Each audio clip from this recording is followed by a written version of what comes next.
Adepti? Well, Shenyun banned Mountain Shaper from Mount Outsong for 3 days. Oh, then what about Mooncarver? The scheme to plant mint in one's abode was one those two fools devised together? And when it comes to punishment, one does not discriminate. His banishment ends in 3 days as well. Wow, that's pretty harsh, Cloud Retainer. Let's get down to business. We have news of Rex Lapis. Huh? Isn't that... Yes, Rex Lapis's geopillar. It descended from on high this morning. He must have sent it for a reason, but it does not respond to our touch. So, what does it mean? Is he in trouble? Not necessarily. It could be a message only a specific person is meant to receive. Traveler, you alone spoke to Rex Lapis before he left. Oh, so it must be for the Traveler. Give it a try.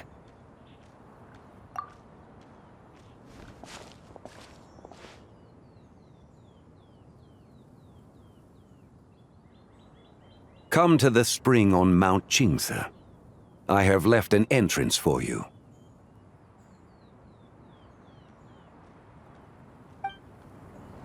Well? Just as one surmised, it seems that Rex Lapis will not countenance our involvement in this matter. That would not surprise me in the slightest. He's always had a soft spot for the Traveler, after all. But be that as it may, we have served Rex Lapis for millennia now. In other words, I'm sure this has nothing to do with favoritism. He's probably just trying to protect us. That's right. So you mustn't let your guard down, even if Rex Lapis is by your side. All right, let's get going. We'll try not to keep you all waiting.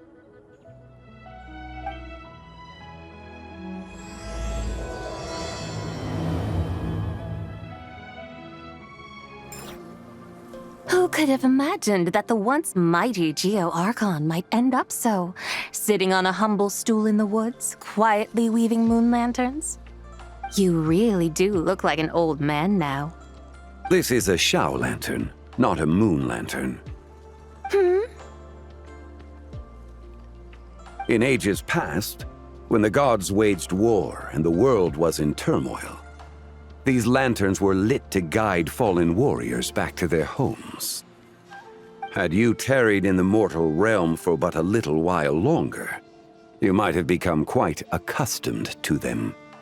Even so, it bears such a striking resemblance to the moon lanterns they used to offer up to the heavens. Could this truly be mere coincidence? Perhaps in some sense it is, yet in another, it isn't. For instance, who is to say that some of Langan's magnificent jade did not become part of the very foundations upon which Liyue Harbor now stands? It is conceivable that this ritual was transmitted in such a manner too. Now, let's not let ourselves get carried away. For all its splendor, do not forget that, in the end, even Langan could not escape its heaven-sent fate. Alas, it is just a pity that the little creatures of this world may never again lift their eyes to the moon, even should misfortune befall them. But you, Geolord, now that you rule this realm, why take the trouble, not to mention the risk, to visit one who bears such profound guilt as I? Are you not afraid that you might be sullied by the curse of time that was laid upon me? There is no risk to speak of. At least, not in comparison to that which you took when you defied the heavens all that time ago. As I have stated, time and again, it was not I who defied the heavens. Geolord, the ancient affairs of Langan have nothing to do with me, for I am but one of her deadly selves, severed before her demise. My name is not Zabai, but Zichao. Surely you did not take us for one and the same solely on the basis that we may all assume the form of white horses? Sorry to break it to you, but you seem to have found yourself the wrong white horse. Anyway, do tell me, what urgent matter brings you here? Very well, then. I have come to ask for Zibai's shade. Oh? So, the Geo-Lord has set his sights upon Zibai's human soul. And what is it that you intend to do with it? The world outside is changing. With the new moon's birth, the confines of the shadow moon are gradually disintegrating. In other words, the heavenly soul is set to return. Consequently, strange phenomena have manifested within Longan's former domain, leading to the earthly soul's reappearance as well. The last of the trio, the human soul, is in your possession. Most intriguing. My intention is to gather all three together, so that an old friend may finally make her return. I must admit, it seems that some remarkable affairs are coming to pass in the outside world. Yet there is one thing you seem to have overlooked, Lord of Geo. Back in the day, it was you that freed me from that painting. And afterwards, I took up arms in your name. Together we first subdued Chenyu Vale, then brought peace to Mount Qingse. It was for this cause that the contract between us was made. But now that the debt has been repaid, what cause have you to expect my aid? Zibai and I have long been friends. Given not only that you were manifested from a corrupt desire within her divine form, but that you also possess a fragment of her soul, how can you purport to be the wrong white horse? I think you'll find that we are now as separate and distinct as any two beings ever were. What once shone with radiant purity has long become dust. What you see is no longer what it was. Oh, great Lord of Geo, should this still be unclear to you, I bid you take your leave. It seems that the fault lies in my own lack of consideration. As you wish. I shall let this matter rest. Wait! One moment, if you will. Should this not be your opportunity to propose a new contract? The part where you make me an offer I simply couldn't refuse? Even those puny mortals know how to haggle when striking their bargains. Should you, the famed god of contracts, not likewise strive for success through negotiation?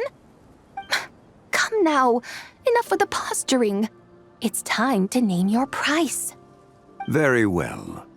I had, in truth, prepared a new contract for your consideration. I knew you would not come before me unprepared. Yet, you should know that I want for nothing, for I live in the mountains, carefree and untroubled. Occasionally, I even find sport in teasing the mortals who stumble into my presence. Then why persist in telling them those ancient stories? I speak of what transpired before the sky collapsed and the earth sank into itself. That is merely my way of passing the time. And what of it? Would any believe, much less remember, the ramblings of a mountain hermit? Those tales have long since spread throughout the mortal realm. Who? Should my words prove insufficient, I invite you to see the world for yourself. To this end, I have found you a pair of trusty guides. The lantern rite is presently underway in Liyue, and should prove quite intriguing for you. So this, then, is the contract you have prepared for me? Indeed it is. Think of it as a contract for a one-day festive excursion.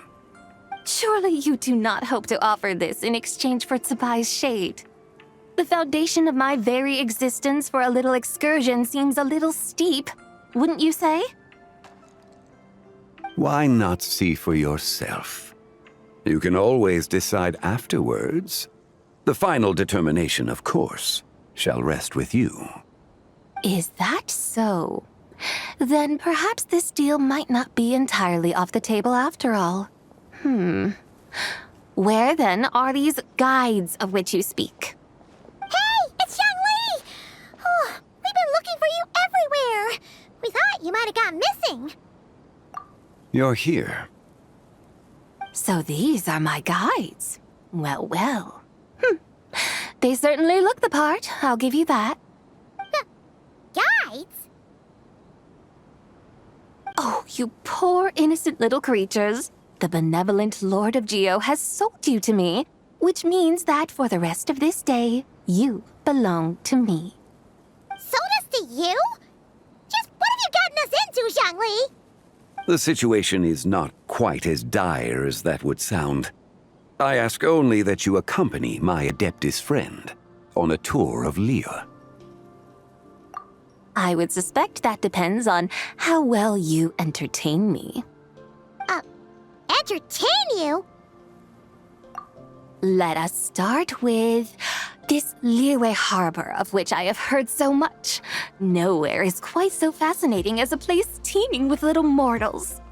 How come this Adeptus sounds so different from what Paimon imagined? Okay, we'll take care of it.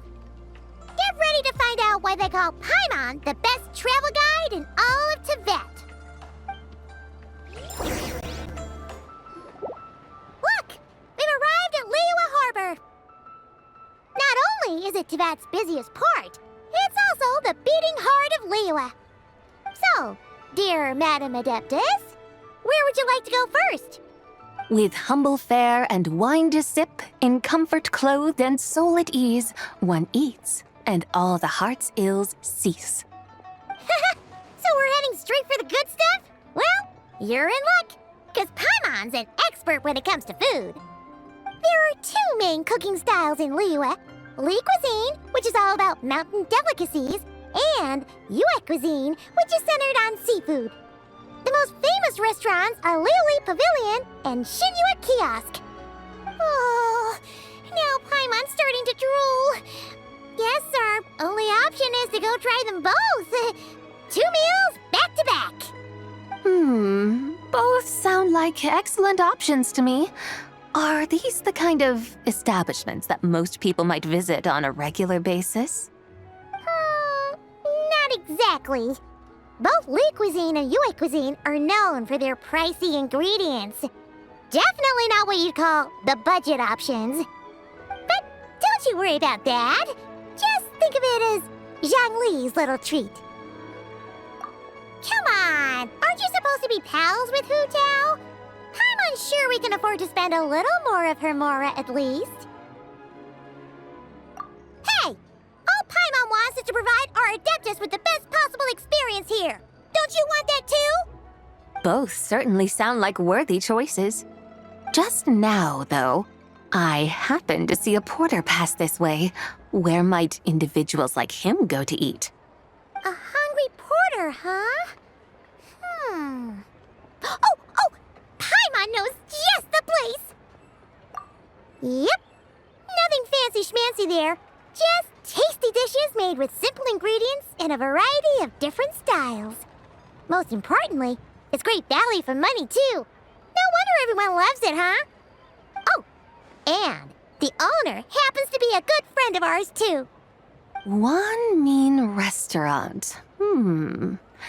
Yes, even the name itself feels lively and down to earth. All right, let's make it our first stop. Yippee! That's a great choice, too. Alrighty, let's head over there right away. Paimon can't wait to dig in. Wamin Restaurant, here we come.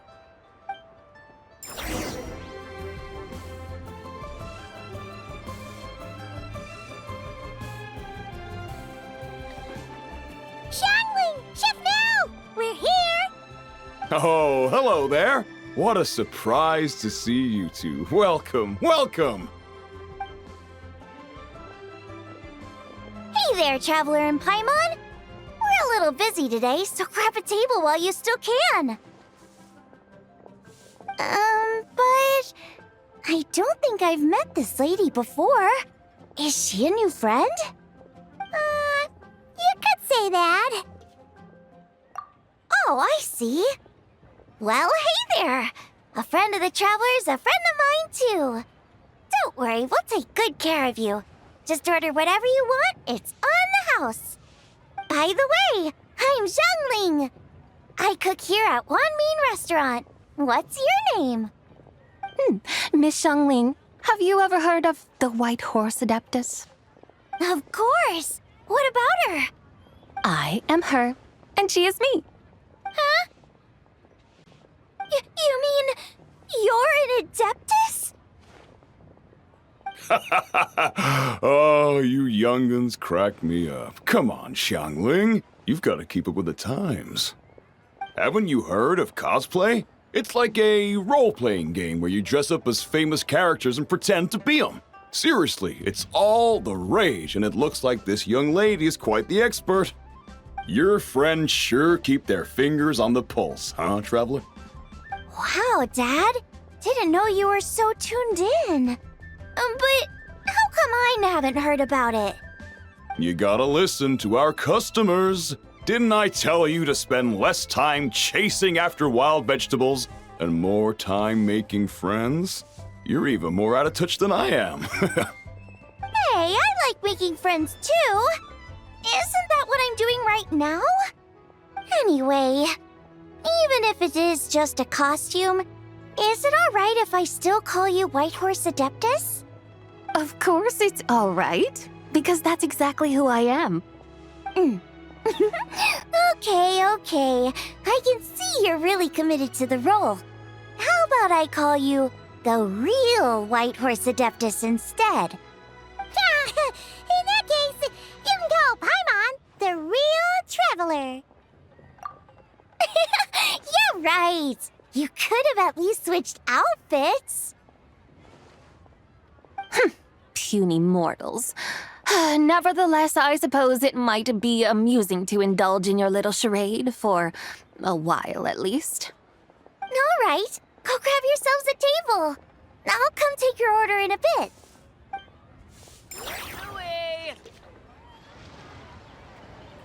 Hello. May I ask if Miss Xiangling and Chef Mao are here? Yeah, they're just over there. Wait a sec. Aren't you? So, what would you like to... Huh?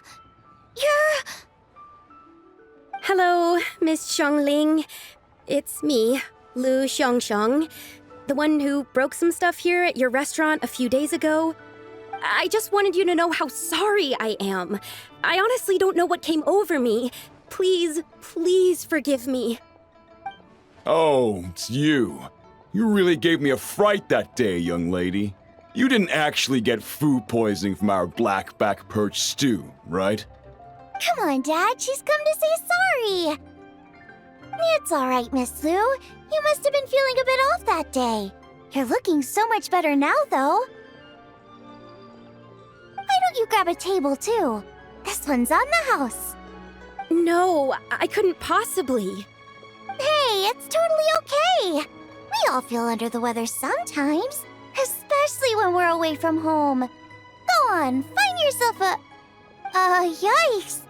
Looks like all the tables are taken. Wanna come sit with us? We've got an extra seat over here. Thanks, guys. So what would you like to eat today? Feel free to order anything you like. I should very much like to sample your renowned poisonous blackback perch stew. It wasn't poisoned. That was all on me. So that's one portion of blackback perch stew. How about you guys? Paimon wants...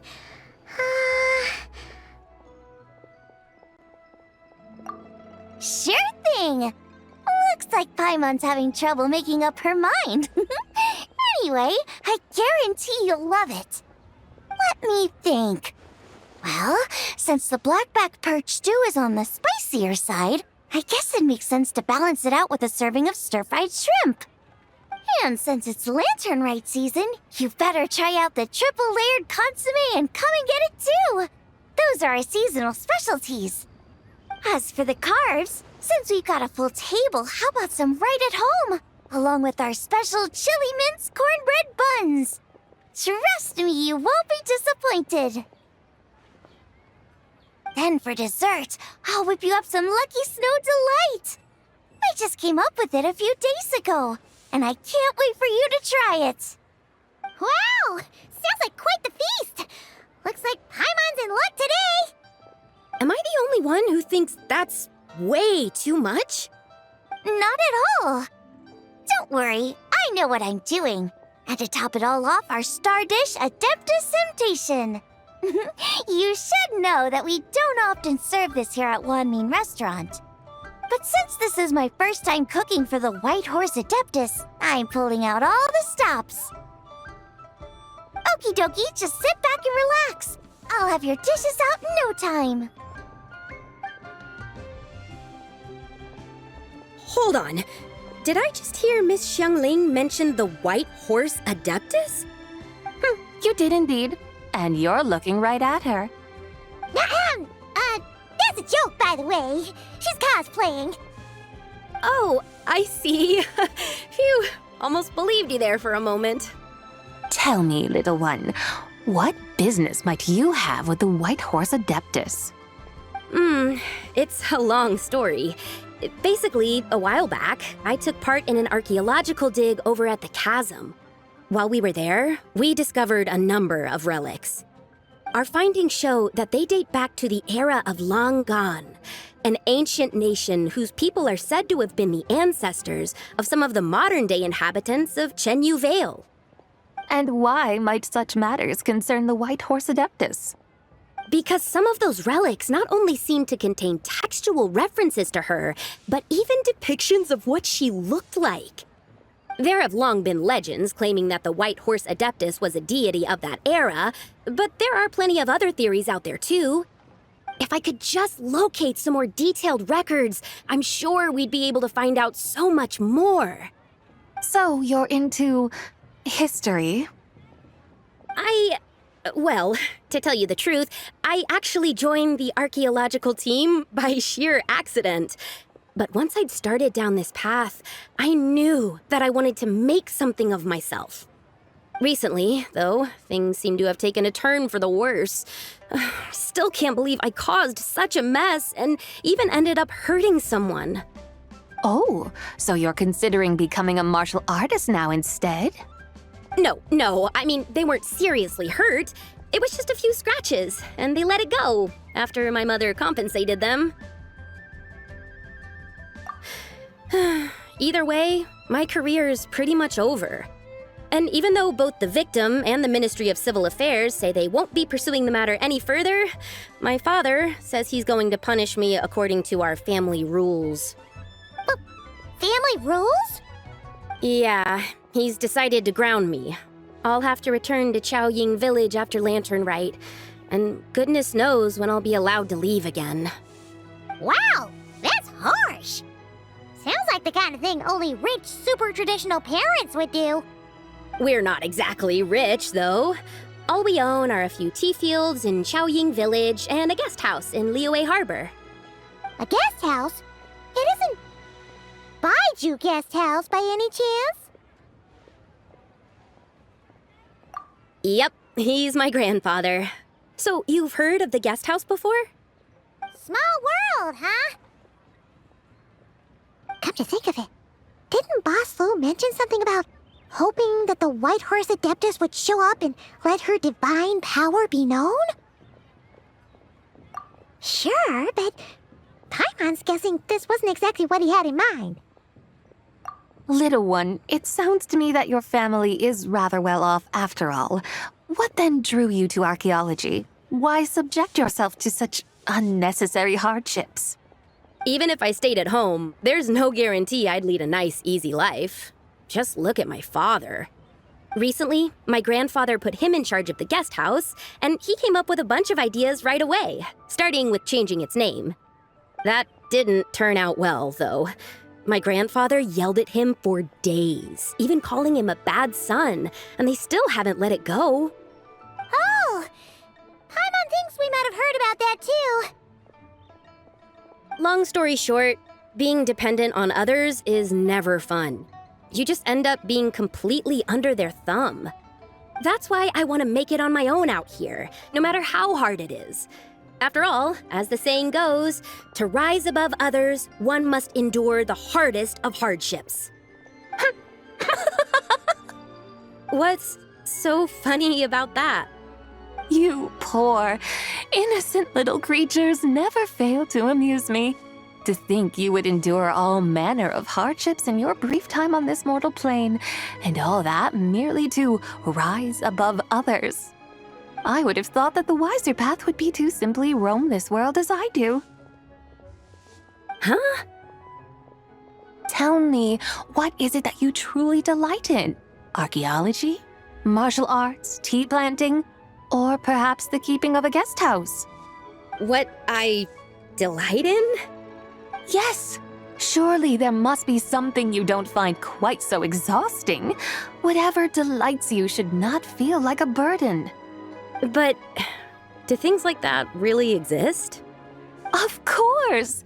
Take Miss Xiangling, for instance. I defy you to detect even a hint of hardship on her face when she wields her walking spatula. So, since it seems you are resolved to tread the rocky path, you should strive with all your might to pursue that which brings you delight. You mean, like cosplay? I suppose you might say that. Looks like the White Horse Adeptus is really getting into her role. I think I get what you mean then. Maybe I should have a chat with Miss Xiangling before I head home.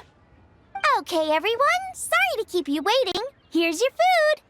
Wow. It all smells so good. Oh, finally! I get to try that famous poisonous stew. Hey, didn't you hear what Shang said? It wasn't the stew. If anyone's to blame, it's that other you. What's up? How fiercely this mortal fare burns upon the tongue!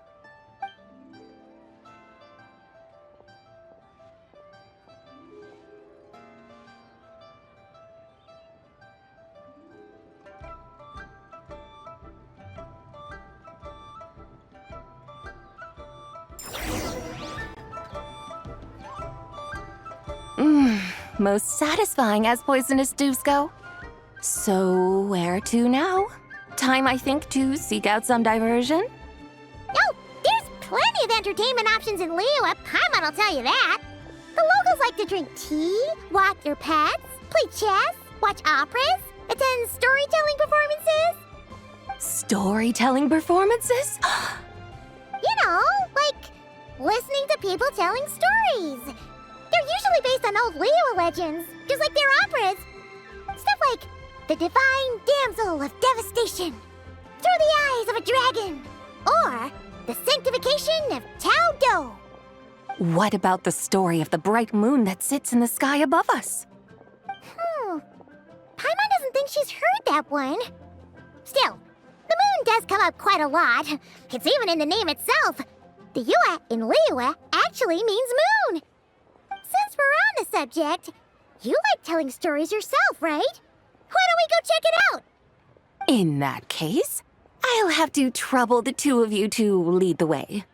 Awesome! Let's go! Third round knockout, here we come!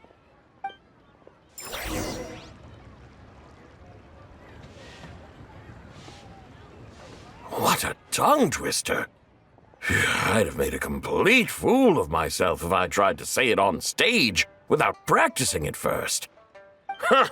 Call yourself Iron Tongue, Tien. Wobbly Tongue, Tien, more like.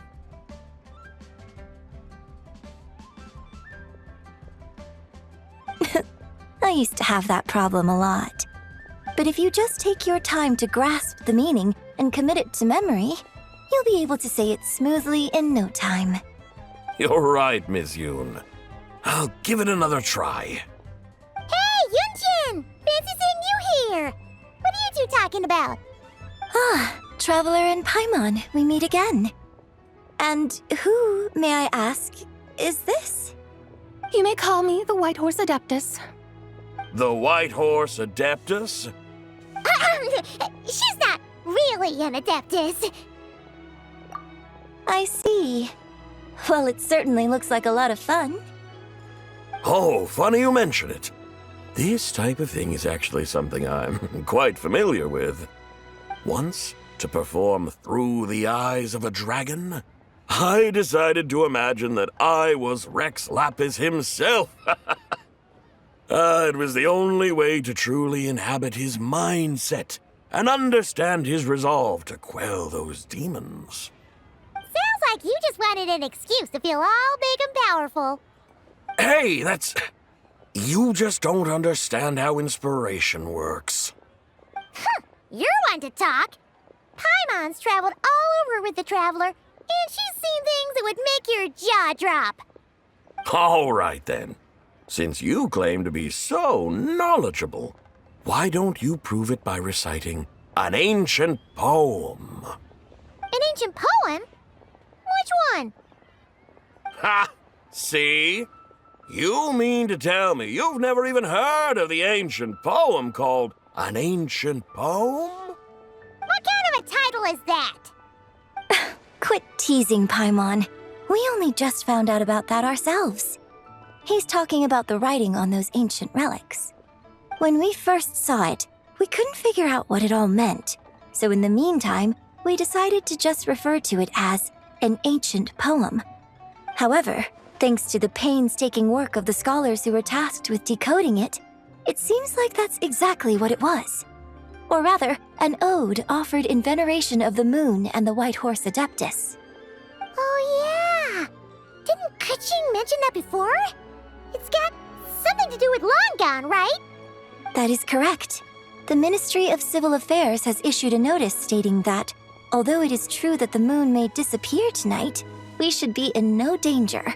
In other words, there's nothing to fear. But if you're worried, we can always take a leaf from the Book of the Ancients. By reciting this poem, I mean, and calling for the White Horse Adeptus' aid. If we do that, I'm certain she'll protect our moon and keep us safe. Oh, seriously? Paimon has to get a look at this.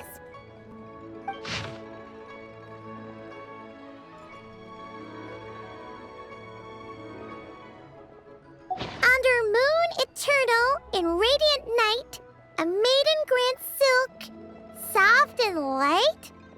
What in Tibet's that supposed to mean?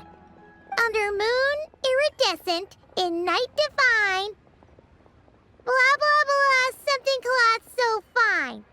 Something about fields being plowed, something else about seeds being sown from the earth. Seriously? What is this? The fields are plowed, the seeds are sown, and from the earth, life is grown. Whoa! You did that without even looking! Bravo! Bravo! We have an expert in our midst. Looks like this young lady really does know her role inside out. If I didn't know any better, I'd have taken her for the real deal. That's because I am the real deal. That's the spirit. This is exactly the kind of mindset I was talking about. Behold, mortals, I am none other than the indomitable Rex Lapis himself. Kneel before my godly splendor. Believe me, young lady, I know exactly why you do it. Back in the day, I was just like you. I must say you are rather amusing as mortals go. Miss White Horse Adeptus, it is a great pleasure to make your acquaintance today. I have some questions regarding the poem, and I was wondering, perhaps, if you might be able to shed some light on it? You want me to explain the full meaning of its verses? Your guidance would be much appreciated. Fascinating. Tell me, do all the people of Liyue still express such reverence for the ancient ways? Well, it's true that we hold a deep fondness for our history, but it is hardly our only pursuit. One of my good friends, for instance, is even more devoted to the modern Fontanian art of rock and roll. Exactly! And don't forget, great practitioners of the role-playing arts walk among us too. People like me and you, young lady. Yes, So rather than placing too much emphasis on our reverence for the ancient ways, it might be better to say that here in Liyue, 100 passions bloom, each with a voice of its own. I see. Then, I suppose it wouldn't do any harm for me to enlighten you. In truth, it is but a simple poem of blessings. Its meaning is this. As the eternal moon rises in the night sky, a maiden adorned with lustrous jade descends upon the earth. She blesses the kudzu vines and mulberry leaves, so that they may be used to make coarse cloth that is nevertheless soft, light, and comfortable to wear. As the iridescent moon rises in the night sky, a maiden adorned with lustrous jade descends upon the earth. She blesses the kudzu vines and hemp, so that they may be used to make fine, luxurious cloth. As the frost moon rises in the night sky, a maiden adorned with lustrous jade descends upon the earth. She blesses the mugwort and artemisia, so that they may be perfect for divination. So she really did come down from the moon? She shows the people how to use the plow and spade to purge the land of weeds, till the soil, and heap up the earth to make it fertile. Then with the hoe, she teaches them to sow their grain, bestowing the promise of life upon every seed. She blesses the millet and the beans, ensuring that their stalks and vines stretch forth without end. She graces the wheat and the rice, so that their heavy heads are filled with plump, glistening grain. Sounds like she's a real pro at all this farming stuff. The fruits of the field are harvested and brewed into sacred wine for honored guests. This we reverently present to the divine maiden, with every ceremonial step flawlessly observed, so that she may witness the depth of our piety and respect. Oh, divine maiden, how can your graceful presence in the sky not seem like that of a fairy descending from the heavens? Oh, divine maiden, how does your pure and radiant form not resemble the guardian spirit of our land? I send my heart's desire, ascending to the heavens, beseeching you to grant us good fortune and blessings in the coming year. Huh? So, that's what it's supposed to mean? I find myself speechless, moved beyond the power of words to convey. Oh, young lady, you have shown me the heights to which a true role player might aspire. A truly remarkable performance. I did not anticipate that anyone could unravel this poem with such depth and clarity, and so soon after the Ministry of Civil Affairs noticed, too. I'd even begun to consider myself somewhat versed in the matter, but as they say, there's always someone more knowledgeable out there. Allow me to extend my thanks to you, Miss Whitehorse Adeptus. You are far too humble, young one. I must confess, it is I who have been surprised, not only by you, but also by this Liyue harbor of the present day. Ah, so you're not from Liyue. And what, may I ask, has surprised you about it? Oh, it's nothing really. Just some old memories scattered here and there. Very well, my guides. I suppose it is time we set forth on the next part of our excursion. I'd like to go see that wharf now. What say the two of you? No problem. We'll take you wherever you want. Oh, leaving so soon? Before you go, allow me to introduce myself. I am Yunjin, director of the Yunhan Opera Troupe. May I ask your name in return? My own name is scarcely worth mentioning, but since you asked, perhaps I'll tell you the title of that poem instead. Huh? So, it isn't actually called an ancient poem? Of course not. Its real title is Odes of Long Zabai. Odes of Long Zabai. All right then, until we meet again.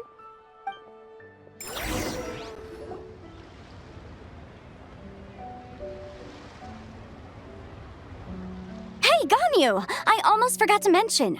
On my recent trip to Notcry, I came across something really fascinating in the Frost Moon Scion's library.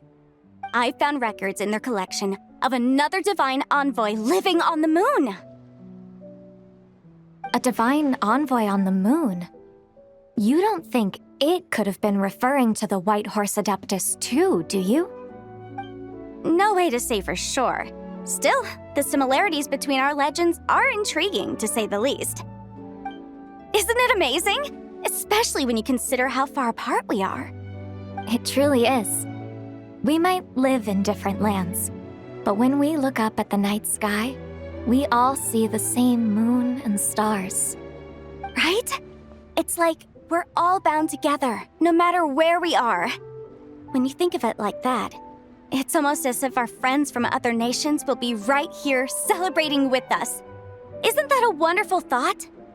No wonder you were so excited to go see the giant lantern when you first got back. Sounds like you're a real fan of the White Horse Adeptus, huh? I guess you could say that. Just a pity she's so elusive. Even Granny's never met her, you know? Maybe she really is just a legend after all. Hey, Yanfei and Ganyu! Trust Paimon. The White Horse Adeptus is as real can be. Huh? Oh, look! It's the Traveler and Paimon! Feels like I haven't seen you two in, like, forever. Happy Lantern Rite. It's so good to see you again. Hey, you two. Happy Lantern Rite. Did I hear you right just now, Paimon? Does that mean you've actually seen the White Horse Adeptus? She has indeed. And now, so have you. And you are? Why, who else? The White Horse Adeptus, of course. Could you maybe start with something else next time? You're the White Horse Adeptus? That's right. Allow Paimon to introduce you to our new friend, Zichao. She's been low-key obsessed with cosplaying the White Horse Adeptus ever since we met her. I see. Well then, greetings, Miss Zichao. My name is Yanfei, and recently I've been low-key obsessed with learning everything I can about the White Horse Adeptus. I'm sure the two of you will get along like a house on fire. Oh, and by the way, I'm Ganyu. So, Miss Zichao, you must be here to see the giant lantern too, right? A horse-shaped Zhao lantern? Is that what I think it is? That's right. A lantern made to honor the White Horse Adeptus herself. Isn't it gorgeous? Huh? What are you laughing at? Both the lantern and myself. What do you mean? Oh, this lantern truly is an artistic masterpiece. But tell me this, have any of you ever seen a horse before?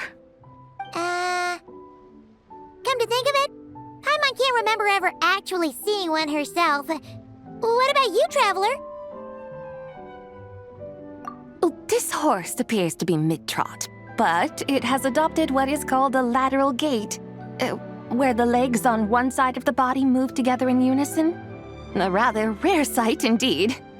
Just now, I suddenly pictured myself, I mean, the White Horse Adeptus running the same way. The image was so absurd, I could barely contain my mirth.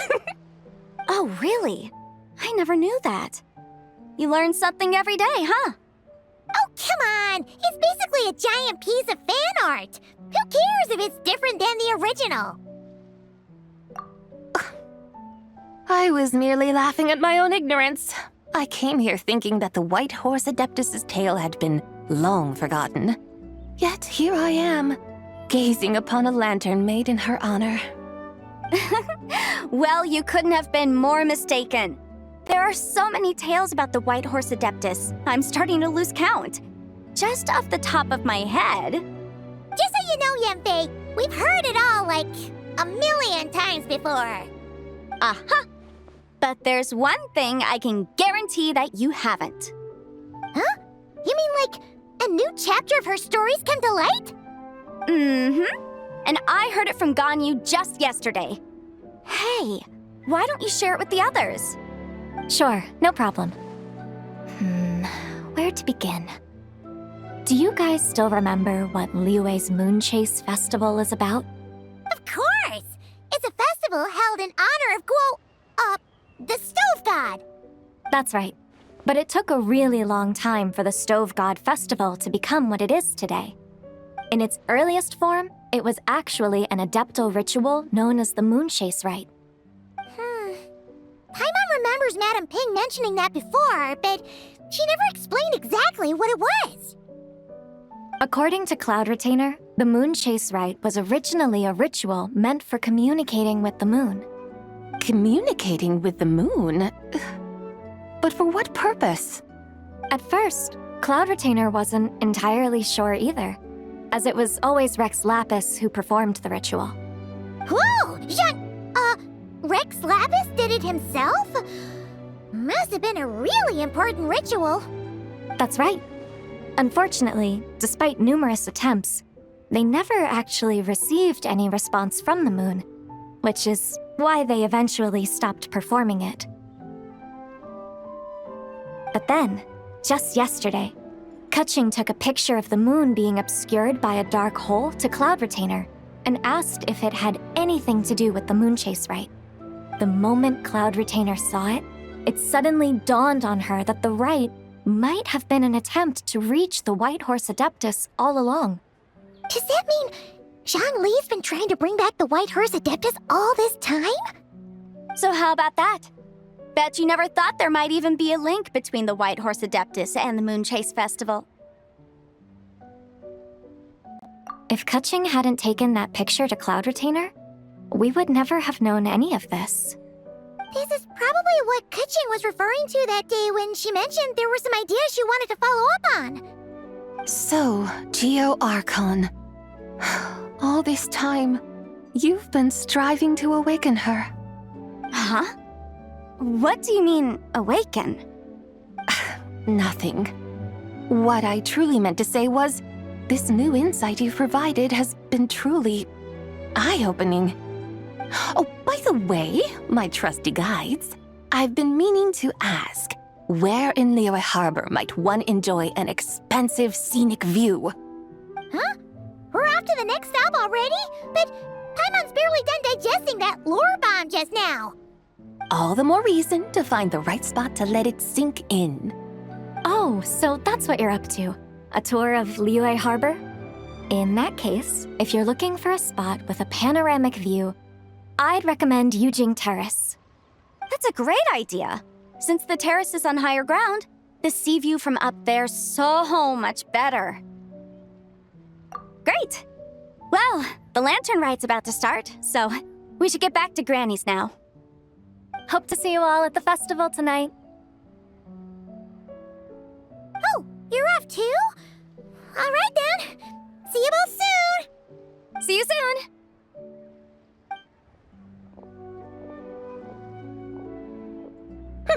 Very well, my guides.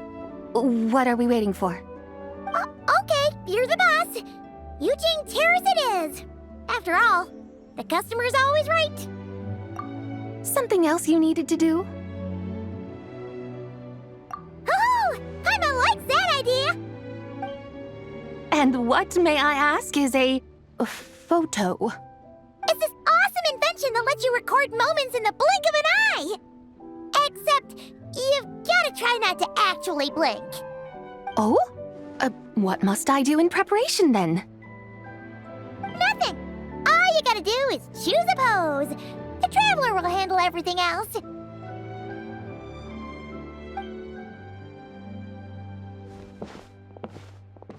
on, let's give it a try. Look, we got a great picture. Paimon's gonna call it The White Horse Adeptus Meets the White Horse Adeptus in Liyue Harbor. Huh. They've even discovered a way to preserve moments in time. Now I truly am curious to witness what else these mortals might accomplish. Very well, let us proceed. Eugene Terrace lies in that direction, does it not? Hey, wait for us!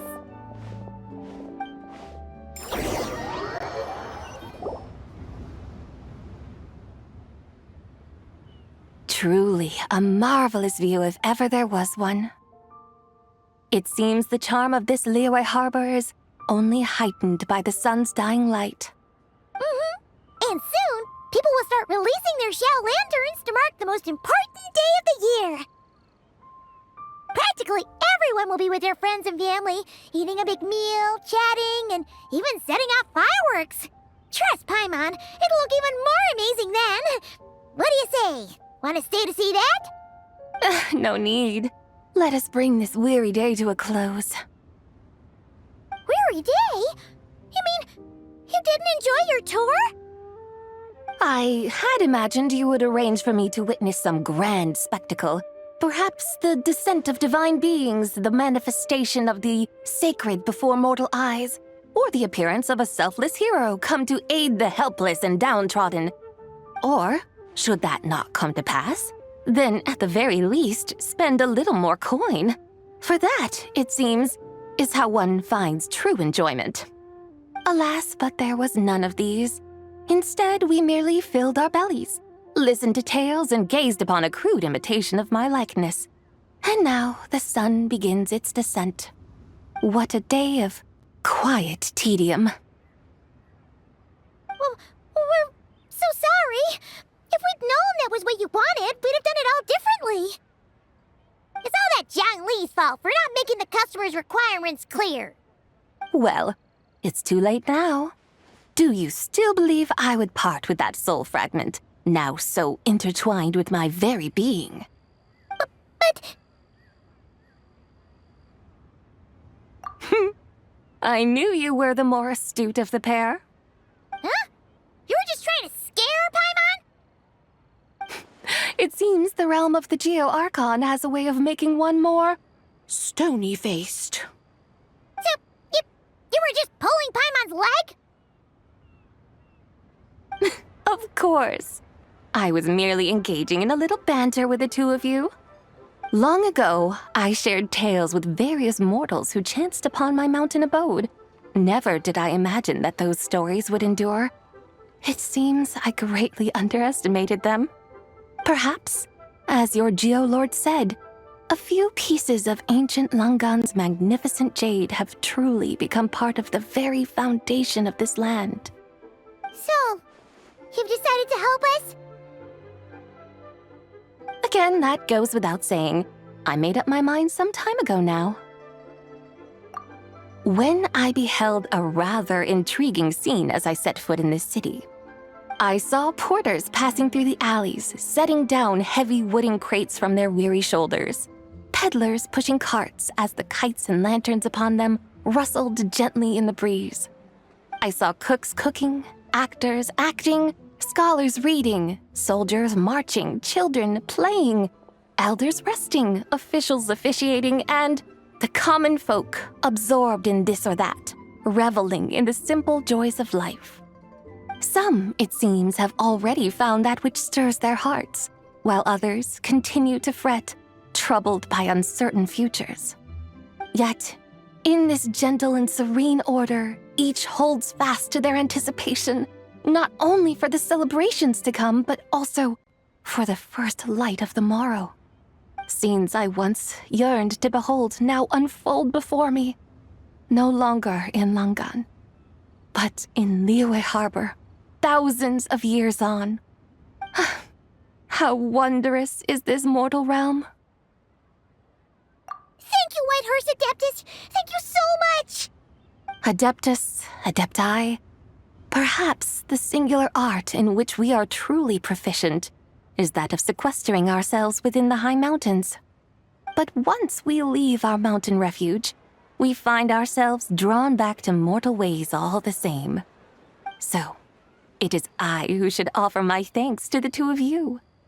Traveler, Paimon, you have made this day more delightful than any I've known in a long, long time. Come now, and take what it is you need. You mean, like, right now? But don't you think we should wait for Zhang Li? That won't be necessary. All things shall meet again in their time, for the waters know no rest. and the flowers their appointed season, one need not fear that life is but a journey of goodbyes.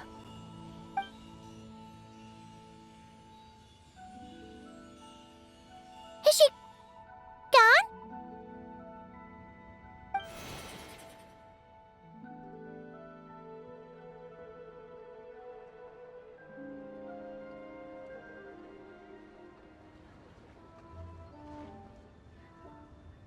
Yes, she's gone.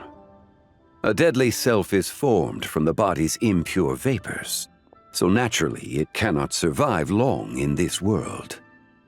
Had it not been sustained by the remnant of Zibai's soul, it would have faded away a long time past. Now that the remnant is gone, it has severed its ties to the mortal world. Zhenhui! When did you get here? A while ago.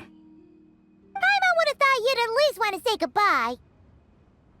Though mountains endure, the ceaseless waters will, at last, wear away their sharp edges. Thus must I meet the marks wrought upon her by the ruler of time with great caution.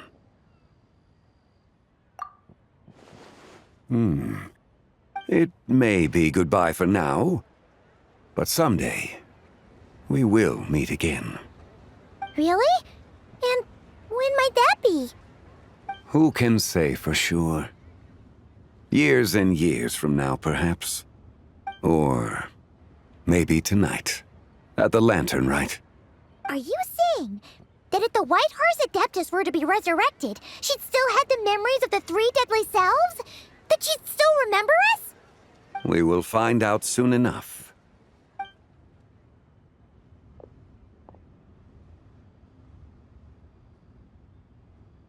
It is time. The rite is about to begin.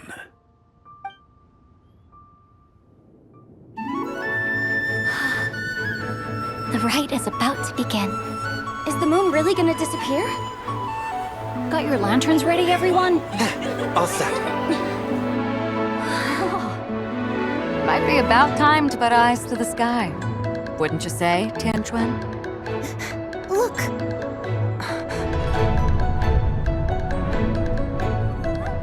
When the sun's out, eat the sun. When the moon's out, eat the moon. Whoa, is this the lunar eclipse? Under moon eternal, in radiant night, a maiden grants silk, soft and light. Under moon iridescent, in night divine, a maiden grants fiber for cloth For so you. fine. Under moon of frost, in night so great, a maiden grants tools to divine our fate. The fields are plowed, the seeds are sown, and from the earth, life is grown. The seedlings stretch, the crops do rise, and all unfolds before our eyes. Fruits are gathered, sweet wine is poured. These gifts we offer to our Lord. Pure as heaven, so fair and bright, she shines as light in this dark night. And with her does this, wish take flight.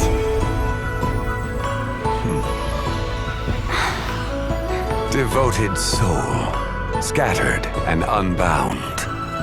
Let this lantern guide you home. By its light be found.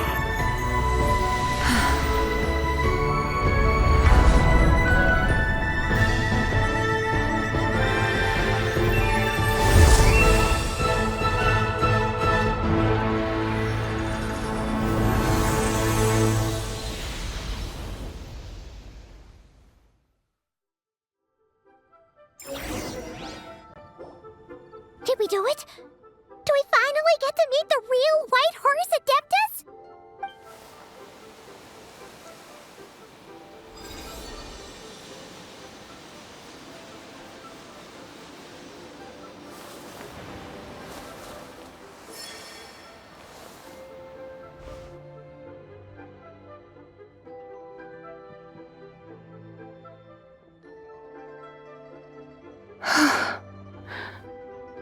This place. Where am I? A familiar land, now known by the name of Liyue. Liyue? The peaks adorn the clouded moon. Then, who might you be? Oh no! She seems to have lost all her memories after all. And those countless lights in the sky, what are they? These lights, each like a dwelling in glad accord, usher in this day of joyous rebirth. And whose rebirth might that be? That of my old friend, Zibai. Zibai? Yeah, that's you! Don't you remember anything at all? That's... me? Oh, yes. The envoy of the Lunar Palace. My name is Zibai, indeed. Then you must be... the Lord of Geo, Heaven's Star. Many years have passed since we last saw one another. Zibai, my friend, welcome home. Home? But why does this place, this Liyue, feel at once so strange and yet so familiar? Who you are? Who are you? Ah, yes, I remember now. You are that treasure-hunting damsel, the one stricken by the poisonous fish stew.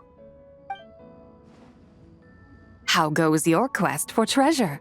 You must have achieved both fame and fortune by now, I trust. Hey, you've got it all wrong! You're talking about Lu Xiangxiang. And how many times do we have to tell you? She wasn't poisoned! Sheesh! But I could have sworn... Oh, that's right. You're that impudent blonde youngster who kept meddling in my affairs. And to think you even had the audacity to presume yourselves worthy of being... What was it again? Ah, yes, of being my guides.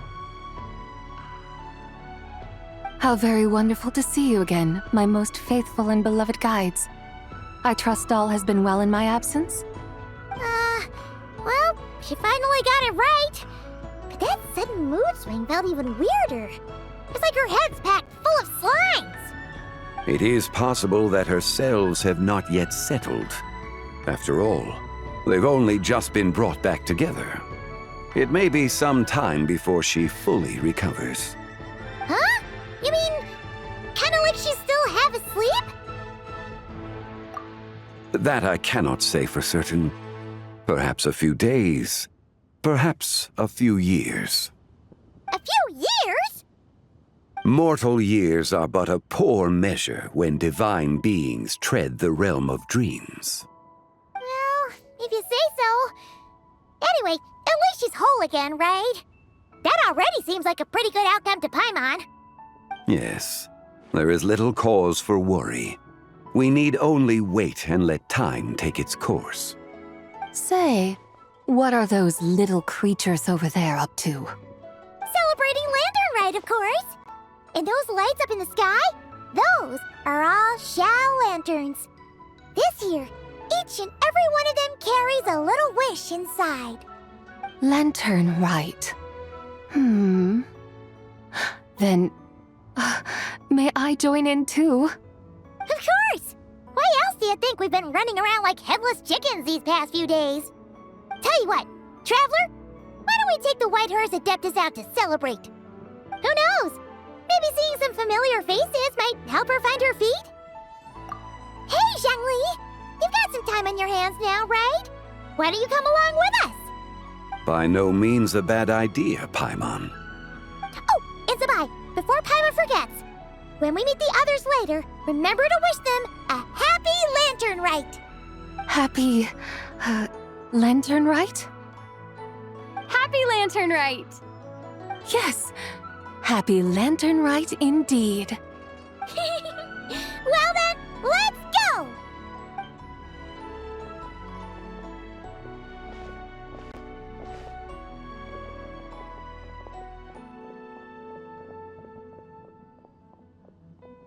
Lantern Rite. A night of joy, reunion, and moonlit blessings for all.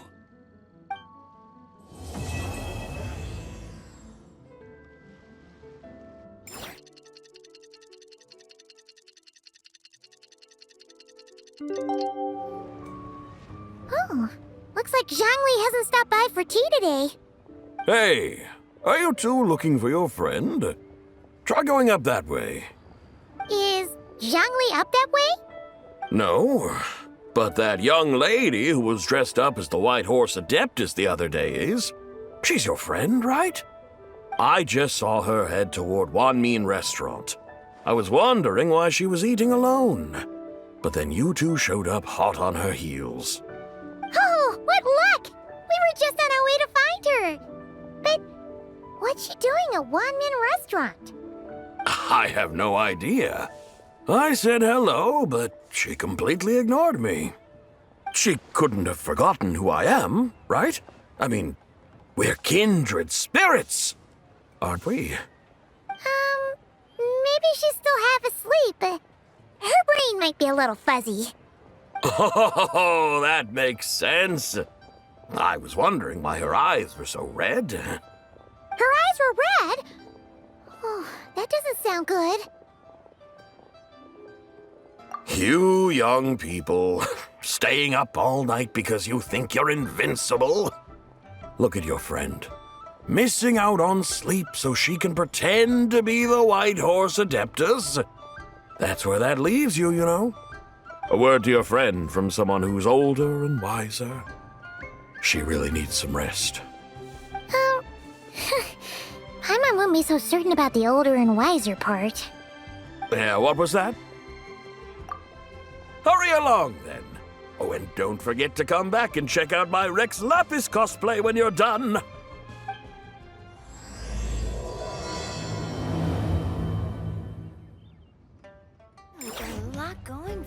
Where's the proprietor? Come out and see me at once! Xiangling and Chef Mao aren't here right now. What can I help you with? And who might you be? My name is Shenhe. I work here at Wanmin Restaurant. Shenhe. Shenhe. Are you that crane adeptus who loves planting mint? It's been a few days. Have you improved your gardening skills? Did you manage to cover the slopes with mint? Mint? I don't know anything about mint. But I am familiar with Qingshen and glaze lilies. Ha! Already casting mint from your mind. How can a practitioner of self-cultivation be so fickle, chasing after every new plant that catches their eye? I'm not sure I get what you mean. Are you delirious from hunger? Would you like something to eat? Shenhe! White Horse Zabai! So this is where everyone is! Traveler, Paimon. It's been a long time. Happy Lantern Rite. Is this customer a friend of yours? Don't mind her, Shenhe. She's just a little cranky because, she didn't sleep well last night and she's only just woken up. Look how red her eyes are. I see. In that case, Miss Zabai, I have a tonic here infused with Qingshen. It's cool and soothing when applied to the eyes. Would you like to try a few drops? Stop right there! Who are you two noisy children? Hey! Have you forgotten about us already? Guides. Yes, I seem to recall something about some guides. Ah, yes, now I remember. What luck! I was just looking for someone to show me the way to Elong Wharf. Huh. Is she starting to come around? Someone requested my help in purchasing some tea leaves. I was informed they have discounted prices during the festival and that I shall get a good deal there. Tea leaves? This sounds like Zhangli's doing. He sure knows how to get people running errands for him. Your friend Rex Zhangli initially requested the most expensive tea, but then a young lady in a hexagram hat mentioned he'd burned through the Wangsheng funeral parlor's yearly expenses at an exhibition a few days ago. As such, he is only permitted to buy items that are discounted this month. Oh, that's his boss, Hu Tao. It's about time she realized the problem and put a stop to his spending sprees. Oh, I see. So that's why you're here. Unfortunately, Wanmin Restaurant doesn't sell tea leaves. If you're truly in need, I could gather some wild tea from the mountain slopes.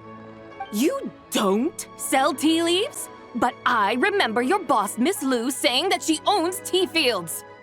You really should get some rest. The person you're talking about isn't the boss of Wanmin Restaurant. She's just like you. She came here to eat. Is that so? Life really is full of surprises. What surprises? Your brain really is as gooey as a pack of slimes. Paimon can't believe Zhongli entrusted you with going all the way to Yilong Wharf and buying tea. That would be excellent, my dutiful guides. Ah, yes, Miss Crane. I apologize profusely for my improper behavior just now. Please forgive me. I completely understand. Master often says that the human body is like a mechanism in need of regular maintenance. When a person cannot rest at night, they are sure to become irritable and on edge. Miss Crane, you appear reasoned and compassionate on the surface, yet I sense dark forces churning within your spiritual core. Those red ropes you wear are what bind them, am I correct? Oh, you can sense that? Indeed. I also sense that with your strength, you might try undoing one or two of those bonds when training. Untie Shen has ropes? Wouldn't that be risky? Though the use of red ropes to bind the soul is a wondrous technique, practitioners must eventually learn to break free from external aids and look within themselves for restraint. Master has told me similar things, but I am not ready yet. Your self-cultivation has progressed far enough. Then I will seek further guidance from my master. If you still have doubts, you can find me at the Baiju Guest House. I'll be taking up residence there for a while. For now, my dutiful guides, let us be off.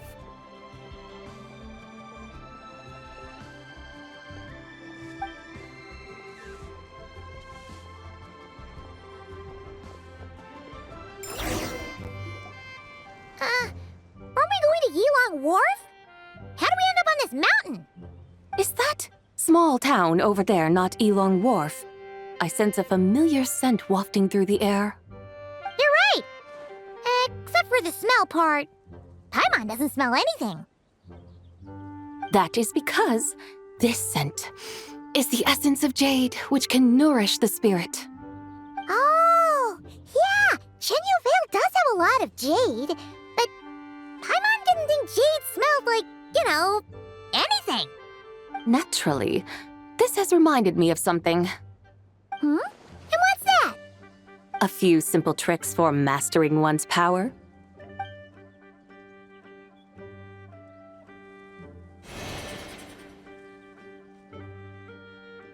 What is that thing? I'm sure you've been to Yilong Wharf many times before, but I wonder if you've done so while cruising through the air. You've been such dutiful, dedicated guides, so allow me to offer this fresh experience as recompense. Please step in.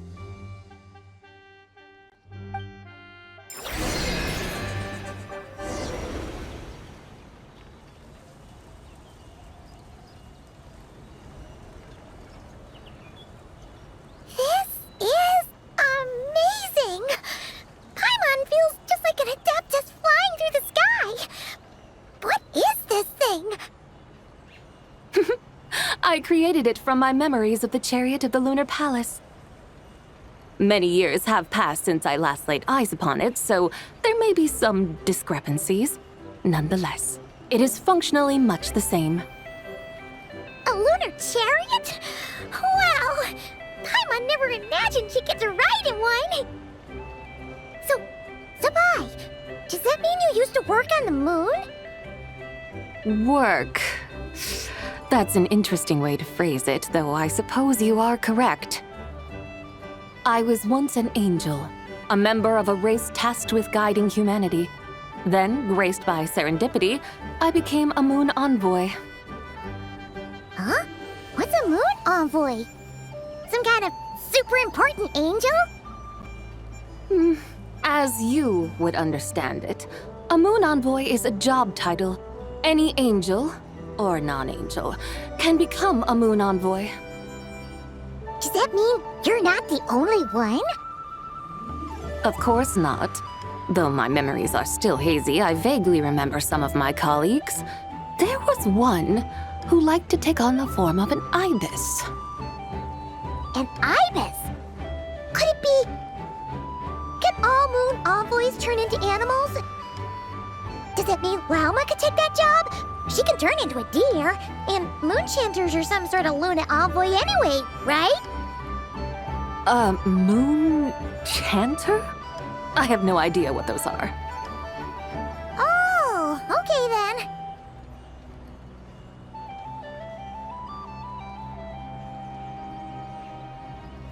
Look! Paimon thinks she saw a tea vendor over there! Very well. Let's take a look. Welcome. Please have a look around. We only sell teas of the finest quality sourced directly from Chaoying Village. Right now we're offering a special discount for Lantern Rite. Look over there! Discounted tea!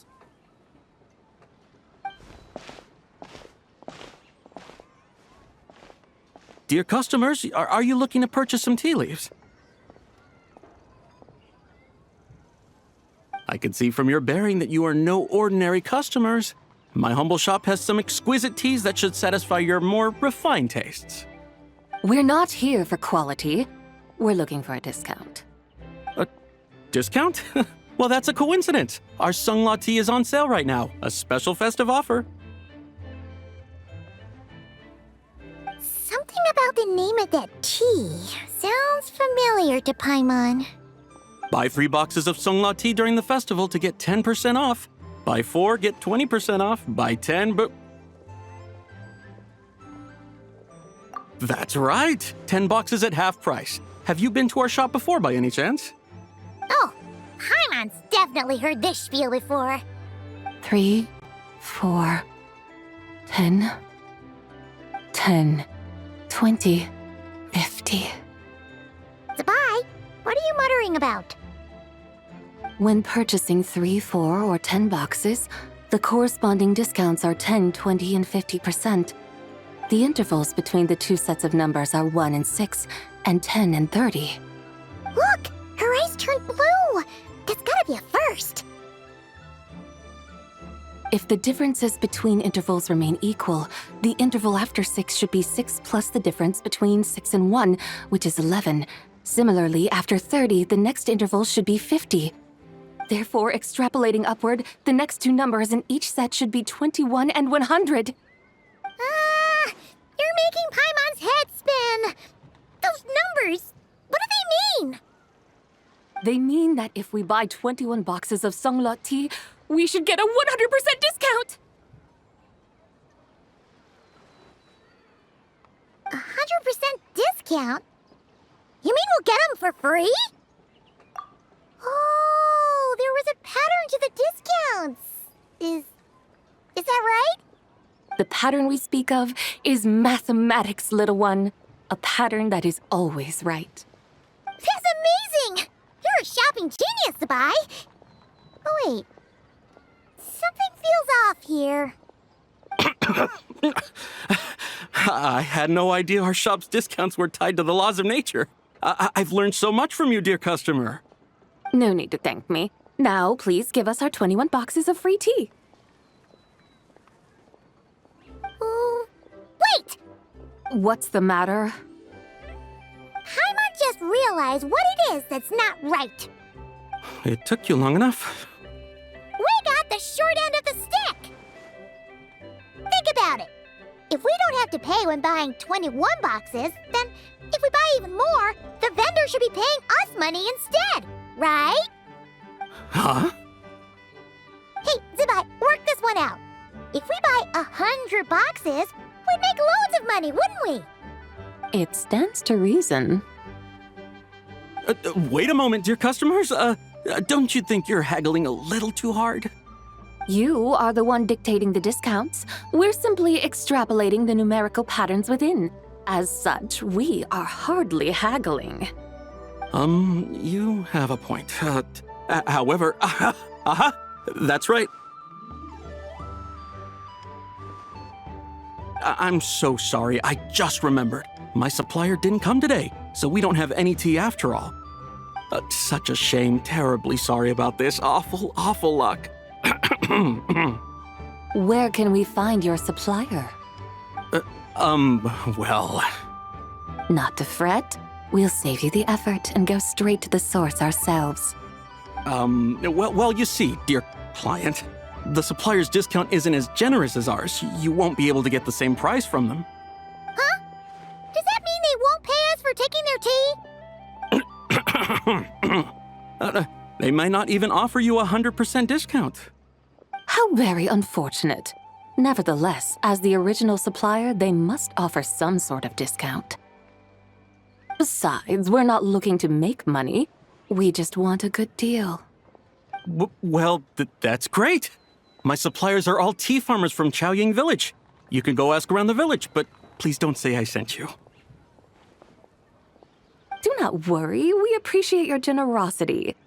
Referring customers to your business partners, even choosing to remain anonymous, the demeanor of a true gentleman indeed. Your business will surely prosper. I hope you're right. Then let us head to Chaoying Village. Do you know the way, my guides? Of course! Just follow us!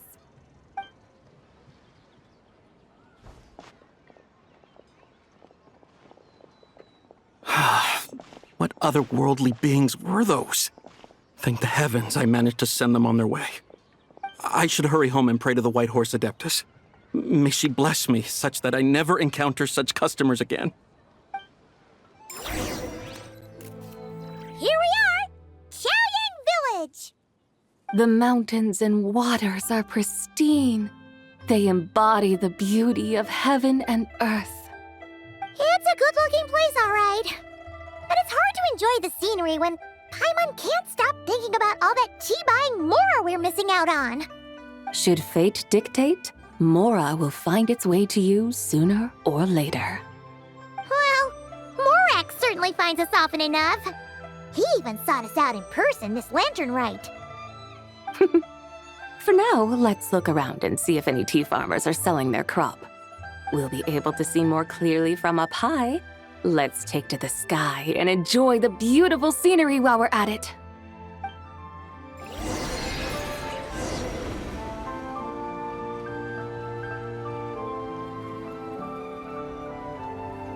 Wow! Chaoying Village looks beautiful from up here.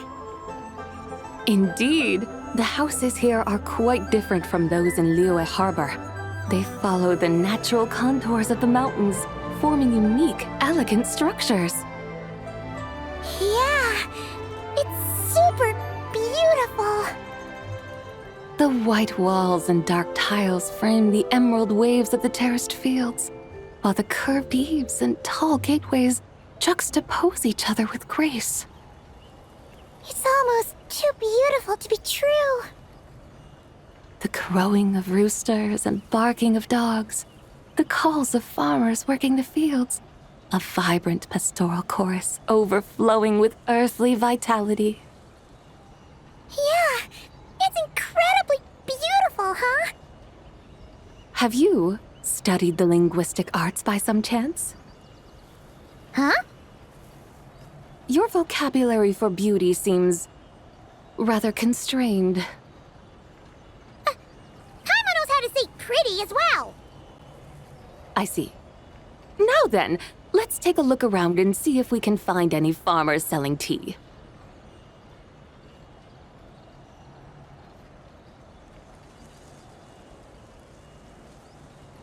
Look! There's someone in that tea kind of familiar. Wait, is that Lu Shanxiang? And who is that? Oh, you'll remember her once you see her up close. Hey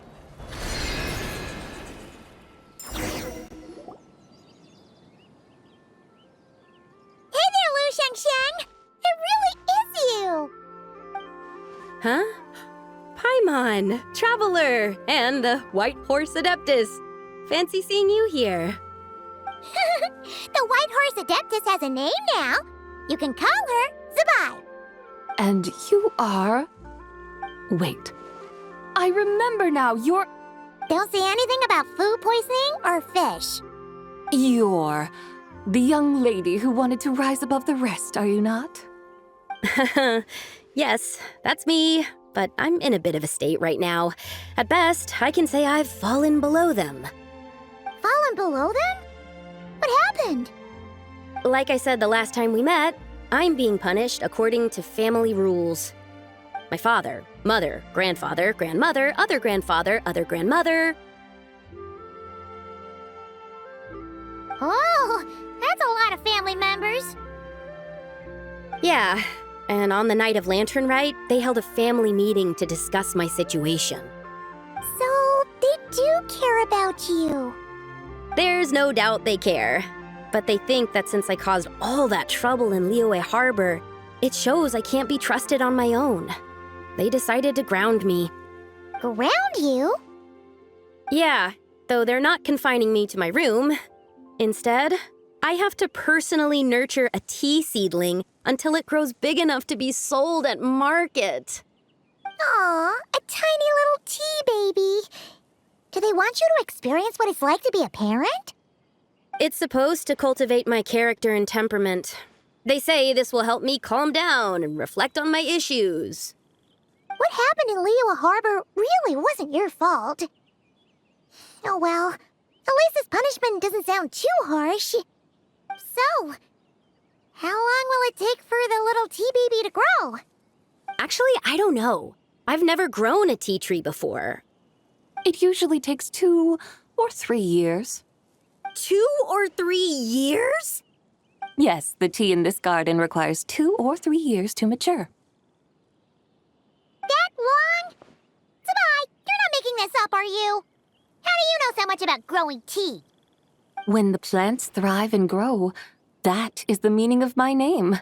I can tell at a glance when their season of ripening will come. Do I really have to waste 2 or 3 years here? Why is this happening to me? I'd only just found my direction in life. Yes, during the night of Lantern Rite, I heard many people reciting poems from Long Gone in praise of the moon. In that moment, I suddenly felt a great sense of pride. I mean, I helped excavate cultural artifacts from Long Gone, so I contributed to the revival of these poems too, right?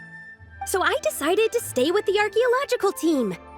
I want to unearth even more history. I see. And are you sure that's what you want to do? If you don't achieve anything significant in the years to come, will you still enjoy it? Yes, because archaeology gives me that boom shakalaka feeling. Wait, did Xiangling teach you that? That's right. I was asking her for advice. She said that if something gives you that boom shakalaka feeling, then it has to be worth pursuing. I immediately thought about how when I'm excavating in the ruins, I always feel like there's a ghost standing beside me, and not in a spooky way. It feels like my great-great-great-great-great-grandmother patting me on the shoulder and saying, "Keep going. You're about to rediscover some grand ancestral knowledge." Right? It feels like I've made some kind of connection with my ancestors. Isn't that amazing? Since you've made up your mind, you should give it your all. And I'd love to, but I'm still grounded. Run away, summon up a little boom shakalaka, and leave the tea garden behind. Flee this village. That might be going a bit far. You don't want to lead others astray, Zabai. Yeah! Tell them about your great-great-great-great-great-grandmother. She must be the most super-duper ancestor to have ever risen above the rest, right? I'd be better off telling them about the White Horse Adeptus. After all, she's the supreme riser above the rest who saved my great-great-great-great-great-grandmother. Then it's settled. Tell your family that your decision has my blessing. Thank you, Tsubai, but I don't think cosplay is going to work on them. They won't listen. They don't need to listen. You need only follow the rules they've set out for you. What do you mean? As I'm sure you know, some ancient texts refer to the White Horse Adeptus as the Daughter of Time. My family history contains such records. But what of it? If the White Horse Adeptus were to manipulate time to make your tea seedling grow overnight, then you'd be free, correct? Is that how it works? If the White Horse Adeptus were to really get involved, my grandfather would let me leave right away. But who really believes that she'd show up and help? It's not as if you have any other options. Why not try calling out for help? It won't cost you any more. Guess I might as well. I've got no better ideas anyway. White Horse Adeptus, if you can hear me, please save me from my predicament!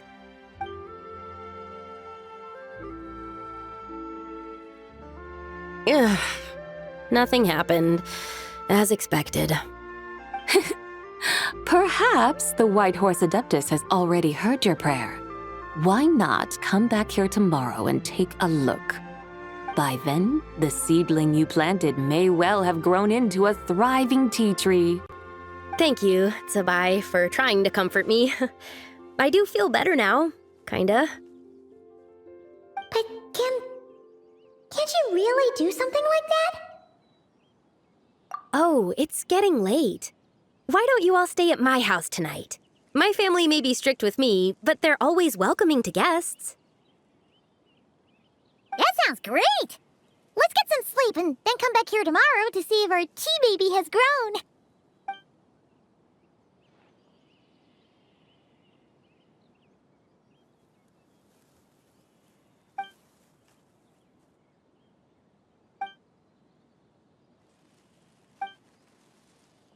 Oh, the tea tree! Whoa! Your tea baby is all grown up! Indeed, it has grown into a mature tea tree that can stand tall in the face of wind and rain.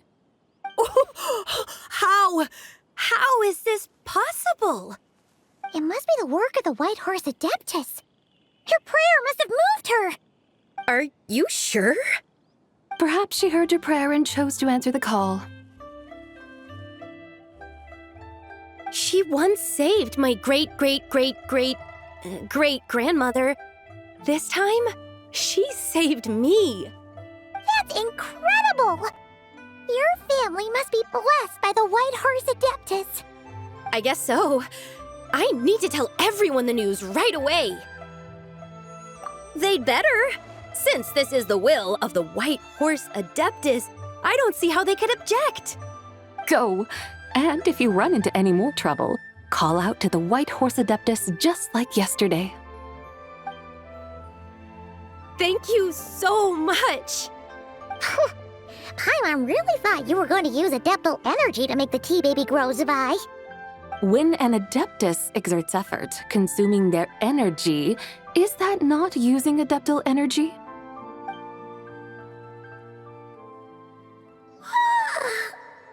All right. What are we doing out here in the middle of the night? We're here to help Lu Xiangxiang fulfill her wish, of course. Can you really make the tea baby grow? It won't be easy, but there are ways.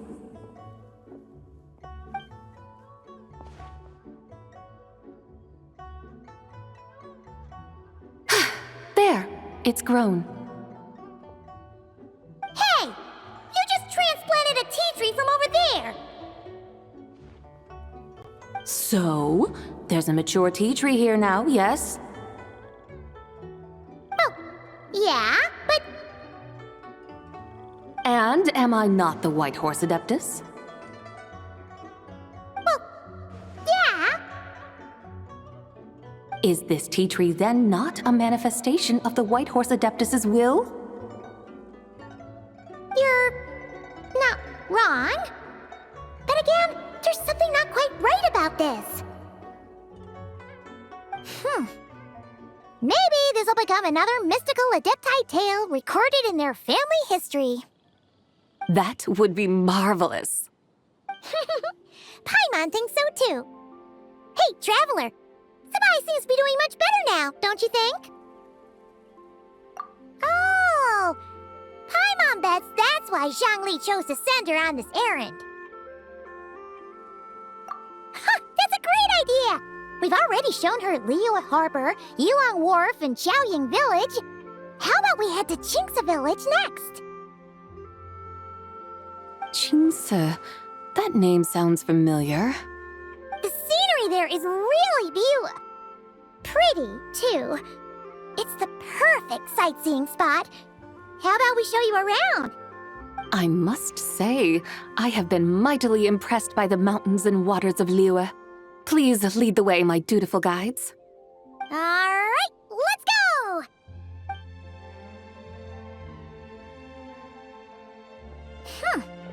Paimon can't help feeling like we've forgotten something. Pay it no mind. I've already forgotten more than you will ever know. All right. If we forgot something, it can't have been that important to begin with.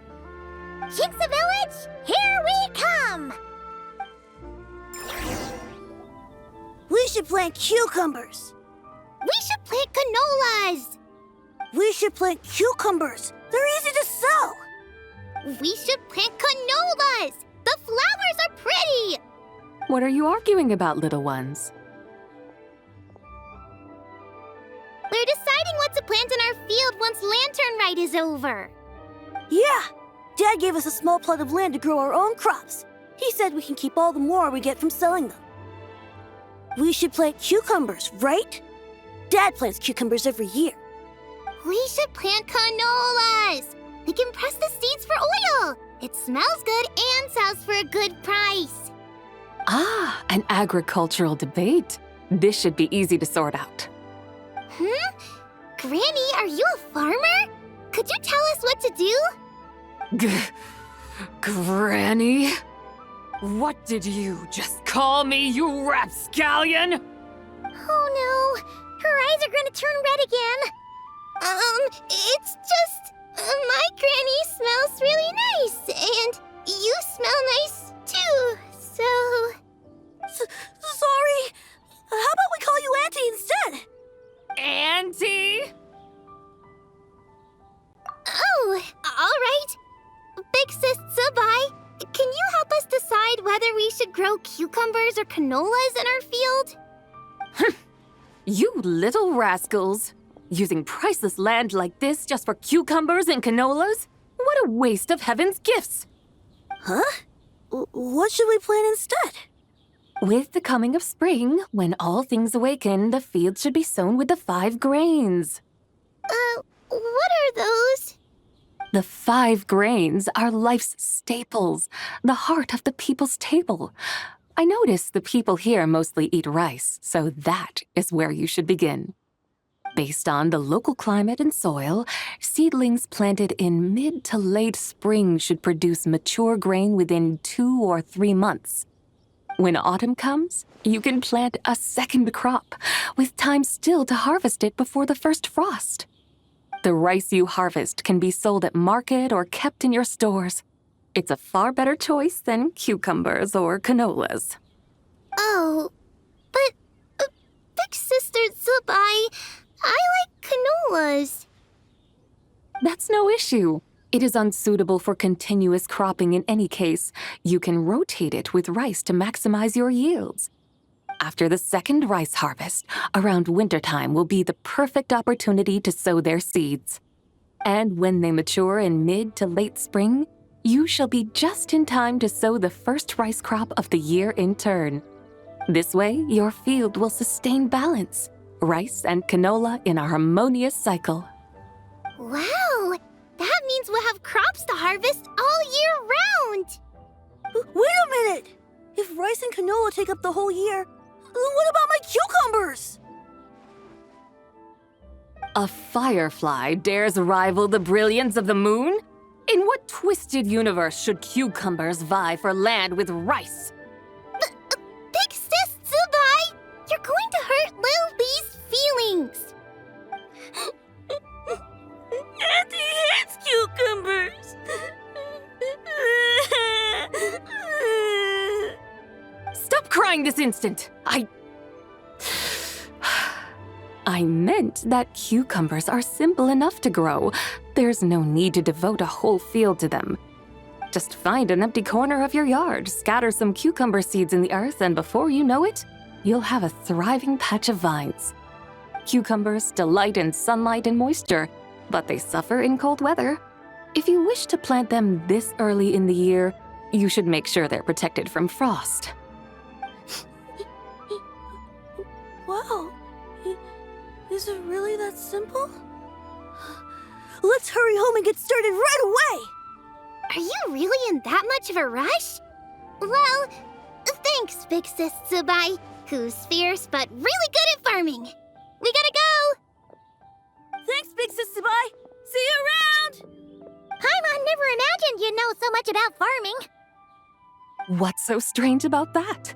The people of Langan called me the god of soil and grain. Are the fields not made of soil? Is rice not one of the 5 grains? Huh, that's true. So, if the god of soil and grain is a farming god, that means the White Horse Adeptus must be a farming adeptus, right? Of course the god of farming is down to earth. Mind your tongue, impertinent child. How dare you diminish the lofty bearing of an adeptus? Hey! You're the one who said the god of soil and grain is all about farming. Enough! It's time for us to take to the skies once more. Join me now. Witness the majesty of mountain, water, and field, and broaden your horizons.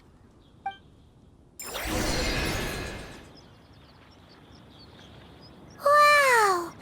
The terraces look so pretty from up here. The mountains tower like pagodas, the hills coiling at their feet like shells. Layers built upon layers, rising and falling in harmony. A truly unique and mesmerizing sight. Thinking about it, you have a special connection to this place, you know. A special connection? Yeah! There's a local legend about a white horse leaping from a pure spring to follow Rex Lapis into battle. Don't you remember? You must have been living in seclusion around here. That does sound somewhat familiar. Oh, and if we keep going up this way, we'll reach a super-duper spooky spot. You might have a connection to that place, too. There's an ancient array that seals away the remains of a fallen god. A god's remains? Yeah! The people of Liyue turned that story into an opera called The Sanctification of Tao Do. Does that ring any bells? Tao Do. Huh. The 7 and 8 gates array. That's right, that's right! You do remember! Bune, the god of the underworld, who could pacify the forces of life and death. Huh? So, Tao Do had another name? Let's go take a look.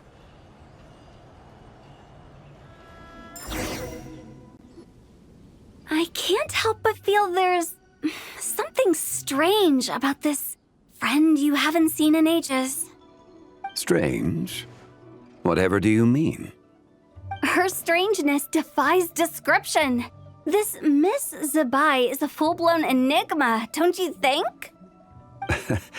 I'm afraid I have no idea what you're talking about. Aren't you worried about sending her all the way to Yilong Wharf on her own? To buy tea? What if she gets lost? Where there are people, there are paths. Now I'm the one with no clue what you're saying. She can ask for directions. And then what? She will meet strangers in unfamiliar lands, build friendships, part ways.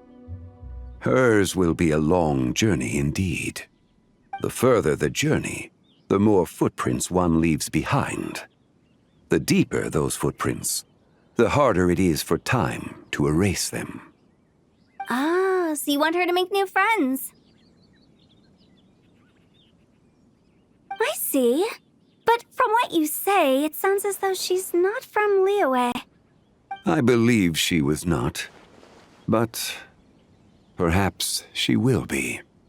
You're sounding stranger by the second. Huh. Oh, over there. Oh, look who's here. Hotel! Zhongli! What are you doing here? Traveler, Paimon, fancy meeting in a place like this. Oh my, and Miss Zabai too. Sounds like fate to me.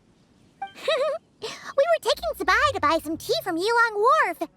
Zhongli sent her there, though she didn't even know the way, and... Oh, drat! We forgot the tea!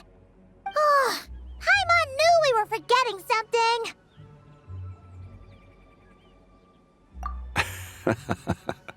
What's done is done. There's no need to dwell on it. Fresh tea grows with each passing year. Let fate deliver it as it wills. Exactly. You can get tea wherever you go. You're hardly running low now, are you? Paimon feels a lot better now that you've said that. Still, I'm a little confused. If you were buying tea, how did you end up all the way out here? We're taking Zabai on a sightseeing tour.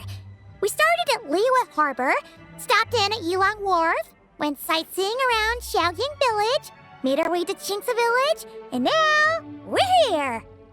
Wow, that is quite the itinerary.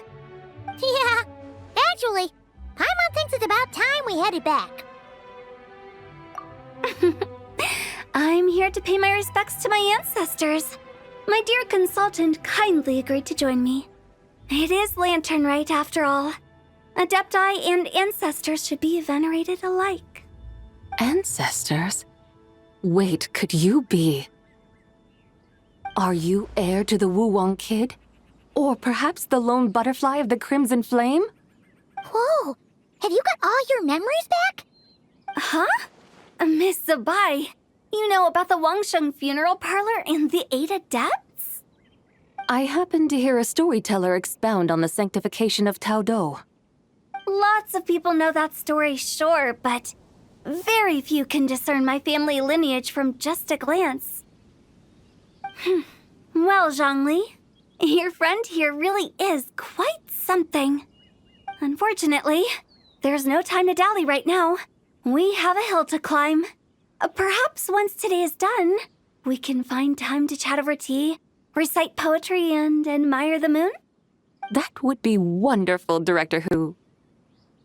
Oh, and before we go, you've been traipsing around all day. I suggest you stop off at the Wangshu Inn on your way back for a good night's rest. Wouldn't do to exhaust yourselves, Don't mention it. All right, we'll take our leave now. See you later. Hotel's so thoughtful. Why don't we follow her advice and stay at the Wangshu Inn tonight? Zabai, you can see the whole of Dihua Marsh from up there. The view's amazing. Plus, you can sample Smiley Yanxiao's cooking. Wangshu, an intriguing name. It couldn't hurt to check it out. Awesome! Let's go! Is that towering structure Wangshu Inn? Sure is. We can take the lift up from over there. Always walking the path long trodden.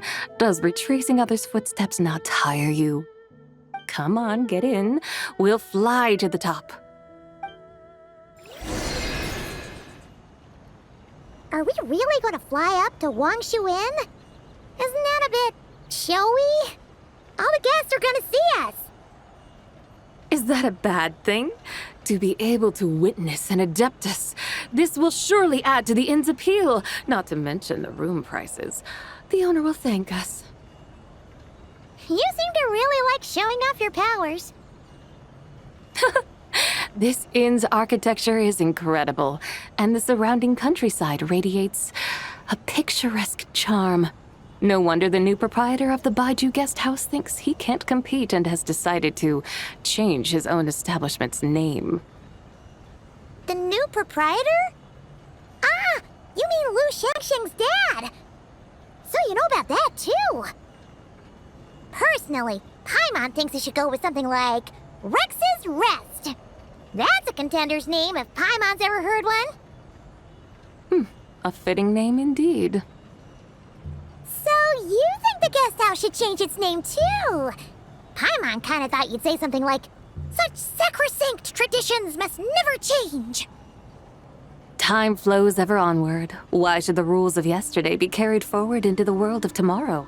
The people of today should determine what is to be kept. Huh. You're not as old-fashioned and stuffy as Paimon thought. The years ebb and flow, seas recede to reveal fields. In the vastness of time, I am but a wild horse in a boundless sea of dust. Even Rex Lapis, having waded through the waters of the river of time, is not quite the same as before. Zhongli? What was he like before? That is another story for another time.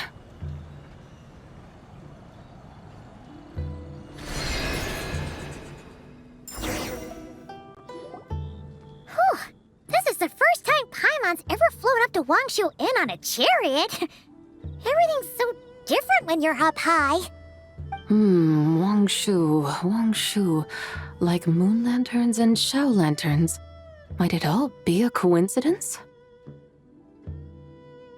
What's a coincidence? Do you not know what Wangshu means? Not bad. You're clearly much sharper than your diminutive companion. Wangshu can refer to the moon, but its original meaning is actually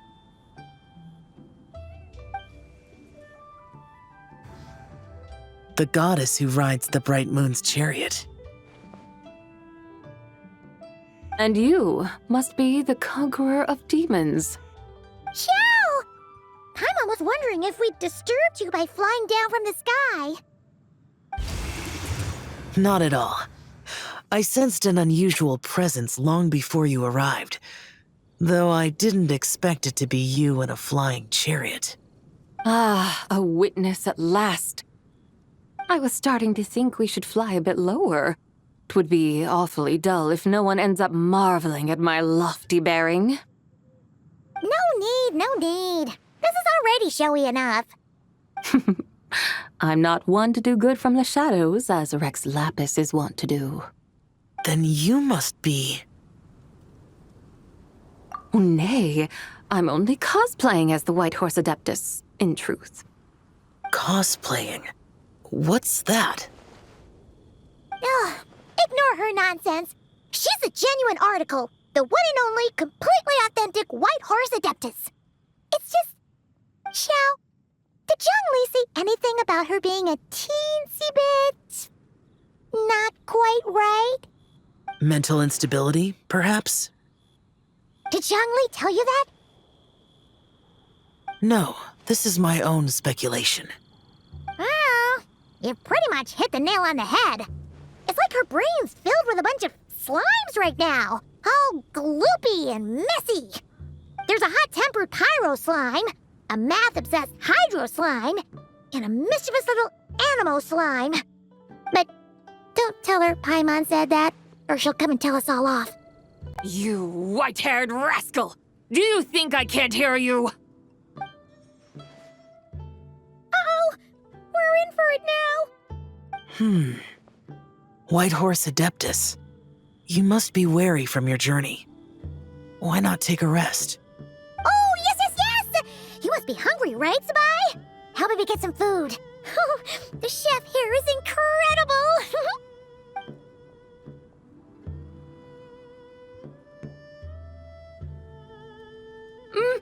It's so hot! So spicy! Are you okay? Do you want Paimon to get you some water?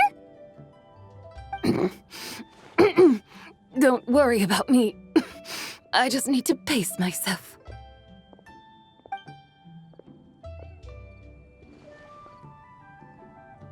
So, regarding your friend and her condition, does even the Lord of Geo have no solution? Zhangli said we should wait and she'll get better on her own. But who knows how long that's gonna take.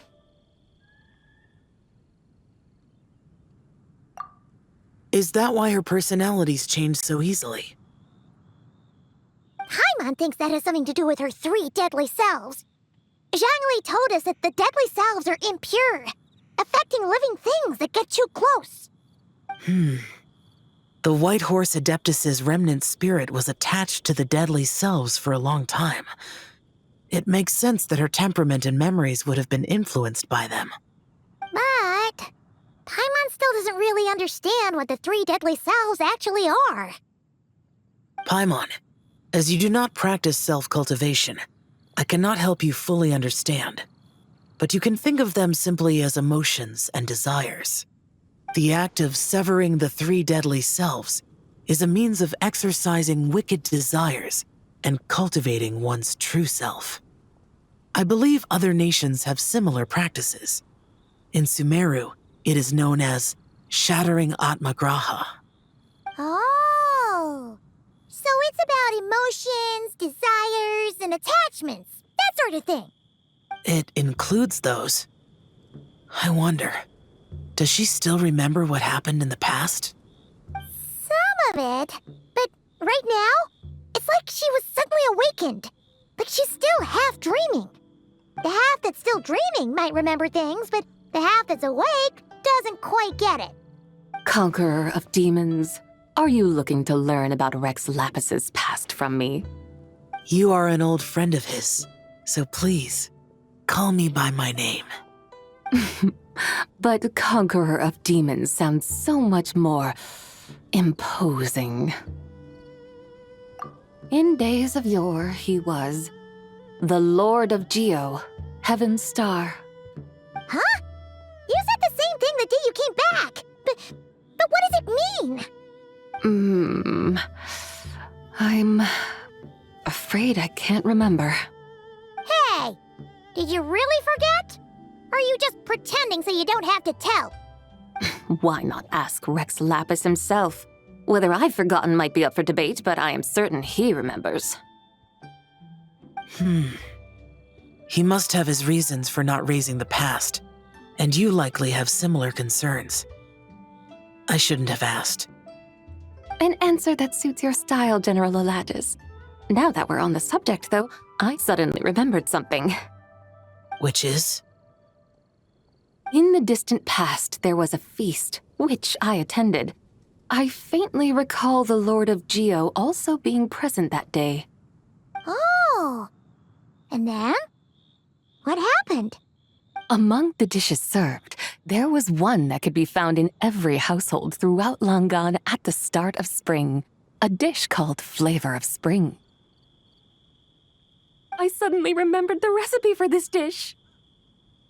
Is that it? Yes!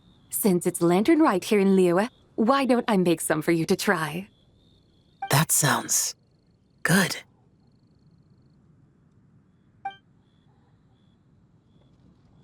Wow! It might not have been the story Paimon was hoping for, but this looks delicious! The spring breeze stirs. Now is the perfect time to savor this dish. My dutiful guides have gone to great trouble to show me around Liyue, and even the Conqueror of Demons has graced us with his presence. I feel deeply honored. This Flavor of Spring is my way of expressing my gratitude. There's no need for such grand words. What's this? Hey! It's that broken jade token from the antiques exhibition!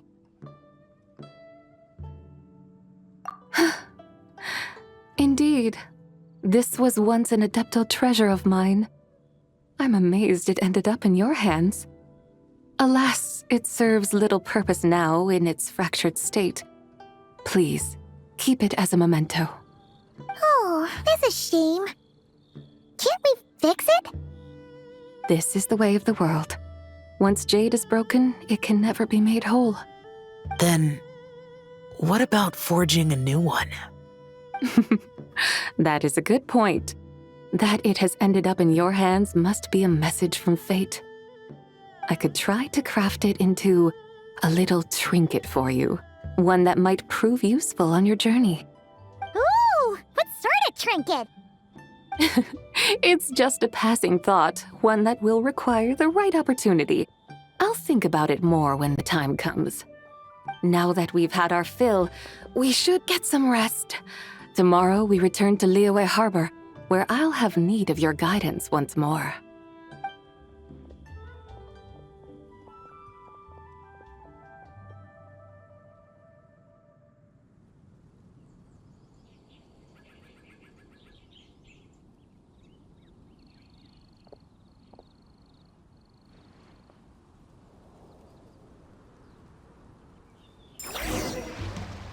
Chi-Chi, the lantern ride is almost over. Do you remember how to make a Shao lantern? Morning, split bamboo, traveler. And get silk, make Paimon. You've got it all mixed up again. They're here again. Yow! Looking good in that new outfit, huh? Hey, it's Paimon! Dr. Baiju gave this to me as a gift. How does it suit me? Thank you. Wow! What happened for Baiju to suddenly give you a brand new outfit, Yao Yao? Dr. Baiju is thanking Yao Yao for teaching me to make Shao lanterns. Chi-Chi and I were just playing together.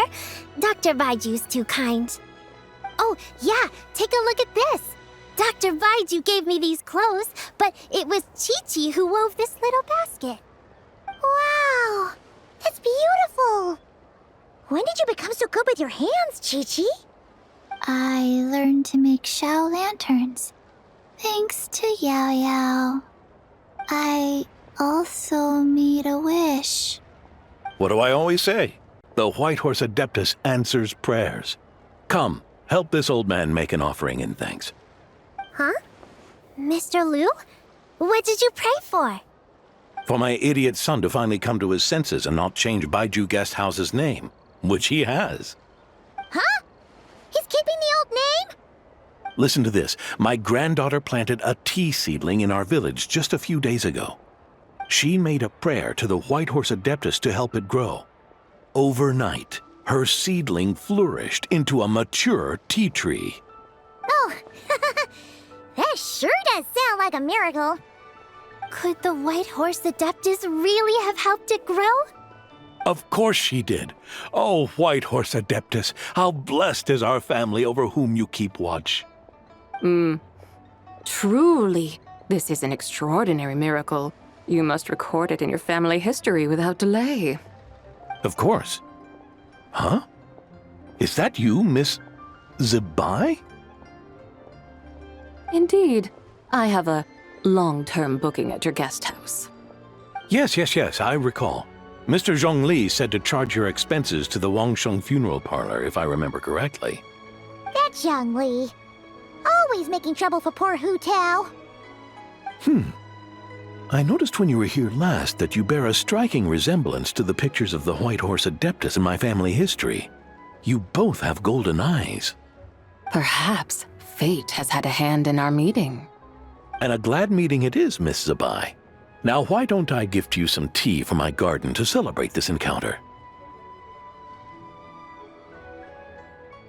We grow Sunglaw tea there. and it has quite the reputation throughout Yilong Wharf. I hope you will accept it. Oh! Sungwa, buy 10 boxes, get half off teas. Back on the menu. Buy 10 boxes, get half off? Don't be silly. This is a gift. It's free. Woohoo! Nice! Thank you so much, Boss Lou. There's no need to thank me. You're a visitor from out of town, which makes you an honored guest. Make yourself at home. Lantern Rite may have ended, but the streets are still bustling with activity. Make sure to take everything in, meet some new friends, and enjoy your time here. And that goes for you kids as well. Happy Lantern Rite. Got it, Mr. Lou. Happy Lantern Rite. Yeah! Happy Lantern Rite, everyone! Happy Lantern Rite indeed.